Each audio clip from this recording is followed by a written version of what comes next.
La Vierge Marie opère les miracles. Et cette nuit, elle a encore opéré un miracle pour moi. Et c'est ce que je viens vous raconter. Qu'est-ce qui s'est passé? Alors, je suis entré dans un moment de prière pour entrer en connexion avec Dieu. Et je demandais un certain nombre de choses à Dieu. Et surtout, je demandais à Dieu de ne pas faire en sorte que l'ennemi prenne ce que lui m'a donné. Et j'ai demandé la protection de la Vierge Marie, que la Vierge Marie me donne la force et soit toujours avec moi pour que l'ennemi ne puisse jamais m'atteindre. Alors, cette nuit, je dors. Et quand je dors, je vois il y a une personne habillée qui est tout couvert. La personne est couverte et il est avec mon petit frère, mon frère cadet. Il avait mon frère cadet et je me retrouve dans une cuisine. Et dans la cuisine, il y a cet homme-là qui, dans mon esprit, je savais que cet homme-là, c'était le diable. Donc, je me retrouve avec le diable qui est là, qui a allumé des bougies. Il y avait justement quatre bougies, mon petit frère, puis moi, et puis deux autres personnes autour de nous. Donc, ce qui fait que nous étions 5. C'est-à-dire que le diable, mon petit frère, moi, et puis deux autres personnes que je ne connaissais pas. Et qu'est-ce qui se passe? C'est-à-dire, le diable, il commence à allumer les bougies, commence à faire des incantations, il commence à faire des choses vraiment bizarres. Je reste dans mon esprit, je sais que ce qu'il est en train de faire n'est pas bien. Mais il y a comme j'ai voulu voir là où ça voulait mener. Et qu'est-ce qui se passe? Pendant que le diable est en train de faire ses manigances, il prend deux bougies, il commence à faire des trucs bizarres. Et puis, il éteint ces bougies-là en mettant ses deux mains de part et d'autre, en éloignant les bougies. Et qu'il éloigne les deux bougies de part et d'autre, la flamme qui est sur la bougie s'éteint. Quand la flamme qui est sur la bougie s'éteint, qu'est-ce qui se passe? Alors les deux personnes qui étaient autour de moi tombent et sont directement raides morts. Et lorsqu'ils sont raides morts, moi, dans mon fond intérieur, je prends véritablement conscience que celui qui est autour de nous, c'est l'ennemi qui a allumé les bougies pour faire des trucs maléfiques. Et du coup, il veut continuer ses pratiques.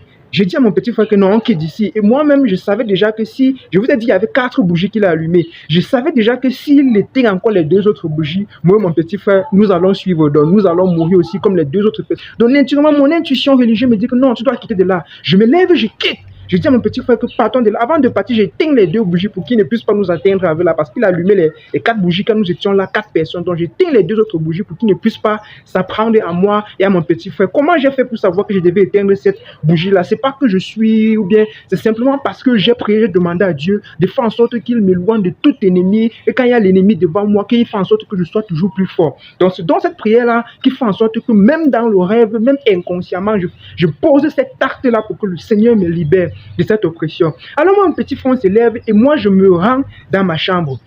Je me rends dans ma chambre, pourquoi? Parce que je viens d'éteindre les 2 bougies. Je sais que le diable voulait nous atteindre à partir de ces bougies. Donc quand je me rends dans ma chambre, mon intention, c'est de partir au chevet de mon lit et de prendre mon chapelet pour commencer à prier, pour commencer à combattre l'ennemi qui voulait atteindre, qui voulait s'apprendre à ma vie et celle de mon petit frère. Donc quand je me rends dans la chambre, je vais prendre mon chapelet. Mon chapelet est posé au chevet de mon lit. Quand je tends ma main pour monter au chevet de mon lit et prendre mon chapelet, je ressens une grande pression sur ma tête. Une très grande de pression sur ma tête. C'est parce que, c'est un peu comme si ma tête, je voulais dire enflée ou bien devenait grosse, mais ma tête avait la même forme, sauf que ma tête pesait, c'est-à-dire que je n'arrivais plus à porter ma tête.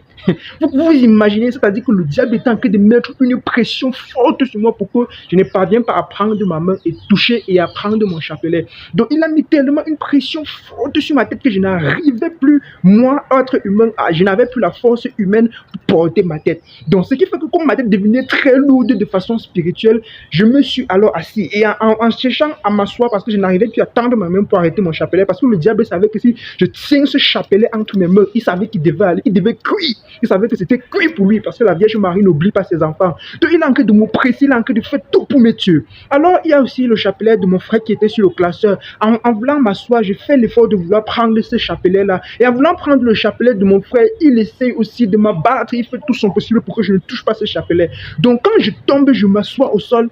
Maintenant, je sens comment l'ennemi veut vraiment s'apprendre à moi et comment il veut faire tout son possible pour me tuer. Parce qu'en fait, ce rêve, Dieu était en train de me montrer comment l'ennemi est en train de faire tout son possible pour m'abattre, pour me tuer. C'est ce que Dieu était en train de me montrer. Maintenant, quand je vois ça, je voulais prendre le chapelet de la Vierge Marie. Et en tombant, comme je n'ai pas pu, parce que la force de l'ennemi était tellement puissante que moi, je n'arrivais pas, je tombe en m'asseyant et je dis cette phrase qui va me sauver. Je dis, Maman Marie. Je dis, Vierge Marie, si je ne parviens pas à arrêter ce chapelet, je sens que je vais mourir. Mais si je suis en train de mourir et que tu veux me laisser mourir ici, mais fais en sorte qu'en mourant, qu'au moins je prononce ton nom. Et quand je dis Marie, C'est-à-dire quand le fait que j'ai dit Marie, ça déchaîné l'ennemi, ça déchaîné la Vierge Marie est entrée dans mon rêve et subitement je me réveille et quand je me réveille par la puissance de la Vierge Marie, j'ai comme si ma bouche était ouverte et que ma bouche voulait crier que hey! Donc, c'est-à-dire comme un cri de guerre pour dire qu'est-ce qui est en train de se passer là. Et je sens comment dans ma bouche, il y a encore la parole qui est en train de dire Marie, Marie. Et là, je me réveille, je commence directement à parler la langue de feu. Je commence à prononcer la langue de l'Esprit Saint. Je commence à rabababa. Je commence à parler, c'est ça qu'on appelle la langue de feu. Donc, je commence à parler en langue pour remercier Dieu, pour détruire l'ennemi qui s'est appris à moi. Donc, voilà comment la Vierge Marie m'a sauvé dans ce rêve. Vous vous imaginez le simple fait d'avoir prononcé son nom quand l'ennemi voulait déjà m'atteindre. Le simple fait d'avoir dit Marie, si je meurs maintenant là, qu'au moins je prononce ton nom et elle est venue et elle m'a libéré.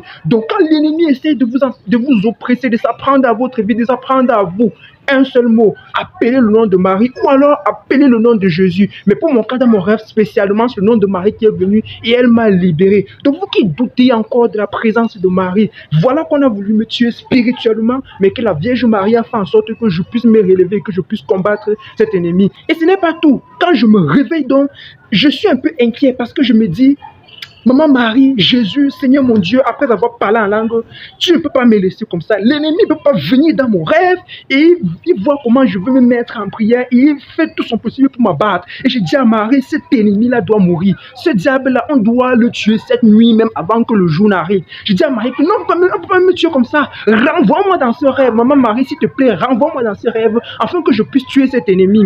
Mais en le disant, après un moment donné, quand je priais, j'ai senti que c'est comme si je parlais un peu avec orgueil. Alors je me suis humilié devant la Vierge Marie, je me suis humilié devant Dieu, j'ai demandé pardon pour mes péchés et j'ai dit à Dieu que Seigneur, si moi seul je ne peux pas atteindre cet ennemi, peut-être parce que spirituellement il est plus fort que moi, lui, certains pensent souvent que Satan est faible. Satan n'est pas faible, hein? C'est juste que Dieu est trop fort. Mais sinon Satan n'est pas faible. Parce que si Satan dit qu'il veut signer sur vous, imaginez un peu comme Job. Dieu seulement dit que je mets ma main sur lui, fais tout mais ne touche pas à sa vie. Donc imaginez un peu que Satan veut s'apprendre à votre vie. Si à Job, que Dieu avait la main sur lui, il a fait tous ces ravages-là. Combien de fois vous? Donc, c'est pas que Satan est faible. Donc, je dis à la Vierge Marie que si l'ennemi qui est venu est spirituellement plus fort que moi, demande à Dieu d'envoyer les anges autour de moi. J'appelle l'archange Michel, j'appelle l'archange Gabriel, j'appelle l'archange Uriel. Je suis en train de leur dire, on va aller combattre cet ennemi-là et cet ennemi va mourir cette nuit. Et quand je fais cette prière-là, je m'humilie devant Dieu, que je suis faible et qu'il envoie ses anges pour que je puisse combattre l'ennemi-là. C'est pas que je me suis réendormi à cet instant T, mais j'ai comme dans mon imagination eu une vision.